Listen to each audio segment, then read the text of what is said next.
I could share just one secret with people that are planning on retiring, whether that's in their 50s or their 60s. The one secret that I think would make the biggest difference in their decision making and whether they choose to retire and at what age, this is the one secret I would share with them. And this is after 20 years of being a financial advisor and helping hundreds of families through these discussions. And I'm going to share with you this secret by giving you an example of two couples. Let's just say the first couple is Kevin and Kelly. These are made up names. And the second couple is Tom and Amanda.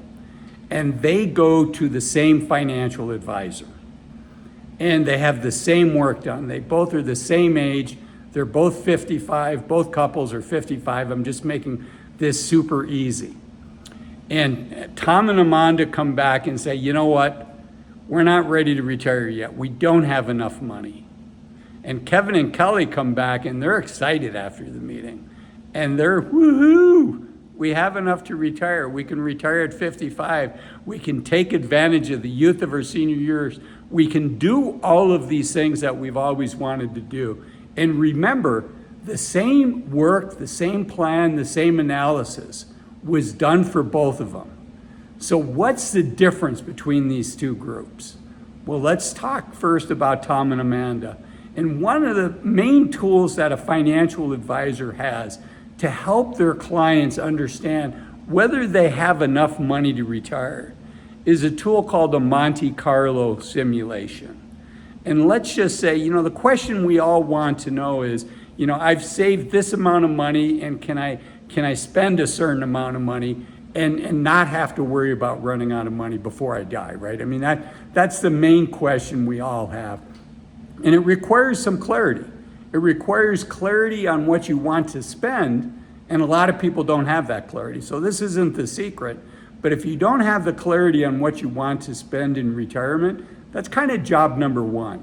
Not only just penciling it out and having a feel for how much you want to spend, but ideally living on that amount of money for at least 6 months and just see what it feels like. What's missing from your plan? What do you miss?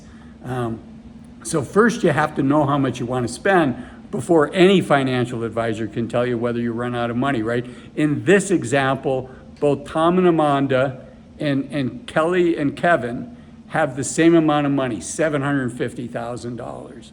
And let's say they both want to take out the same amount of money from their investment accounts a year.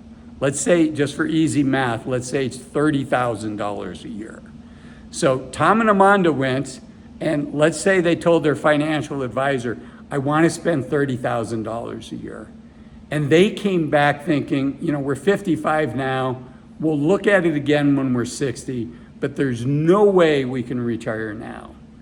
And Kevin and Kelly came home and said, we're there, we've done it. So what's the difference? The difference is Kevin and Kelly are more comfortable with some uncertainty. And so let me build what this secret is. And the secret involves really understanding what a Monte Carlo simulation is and what it is not. So people that have been thinking about retirement, many of you viewers know what a Monte Carlo is, but give me a few seconds to explain what it is to everybody, which is essentially a financial advisor is trying to simulate thousands of different lifetimes. So as I record this, it's 2023.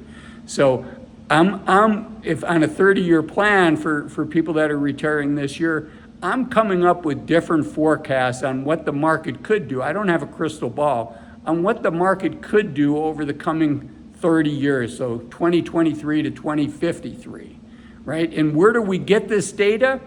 We look at past historic real data, and then we use a statistical tool, we randomize it, and we use that tool to run thousands of different lifetimes. Imagine, you had a time machine and you could live your life out for 30 years and you could go back and you'd get, this time you're gonna get different investment returns. And you do that 1,000 times. That's essentially what a Monte Carlo simulation is. And so as a financial advisor, I want my clients to have as high a likelihood of never running out of money, right? I mean, That's the analysis that we run. And then the power is in the conversation that you have with your client. And you talk about, this gives you a high likelihood of not running out of money. I mean, what people want is like 95% likelihood of not running out of money. I mean, that's what I want. That's what we all want, right? 99%. But the question is, what are you giving up to get that?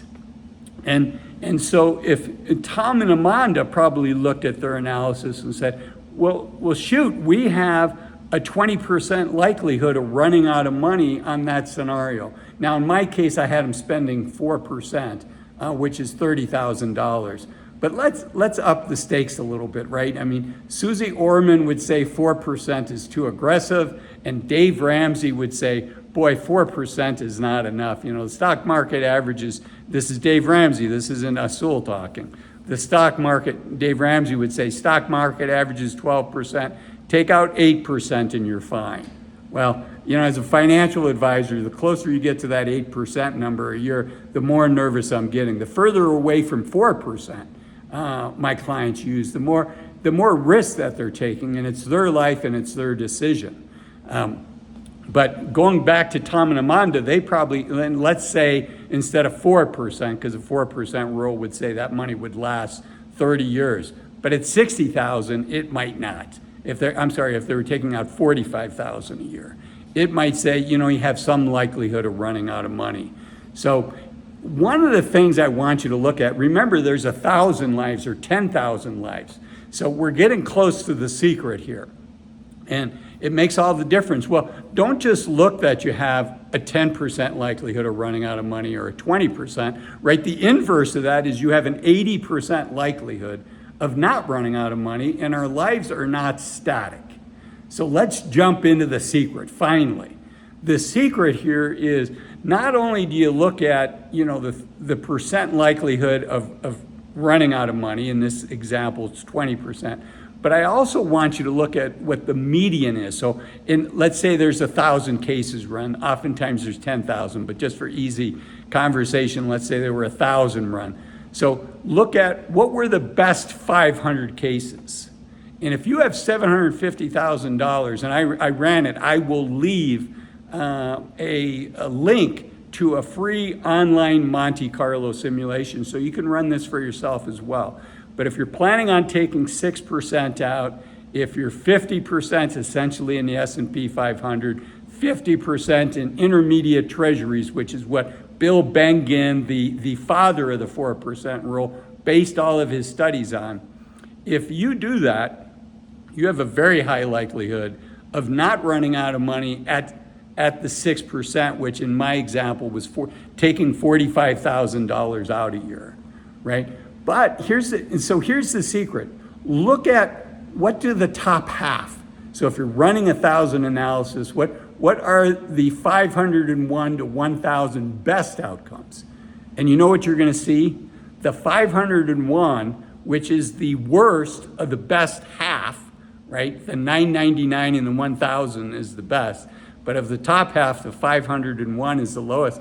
That 501, that half case, is you're going to die with over $1.5 million after 30 years. That's a lot of money. So why did Tom and Amanda go home brokenhearted, and why did Kevin and Kelly go home excited? Well, they looked at the data, and Kevin and Kelly took the time to see, at half of the time we die almost multimillionaires. That's a lot of money. Let's enjoy our life now. And if we get unfortunate, we're in that lower 500 category, we're just not going to fly this plane to the ground and crash, right? We're going to make some adjustments along the way. We're going to tweak things in order to be able to maintain a lifestyle that's comfortable for us. But you have to ask yourself an important question. And that question is, what is it worth to go from 80% likelihood of success to 90 or 95%? For some people, they're happy to work another 7 years.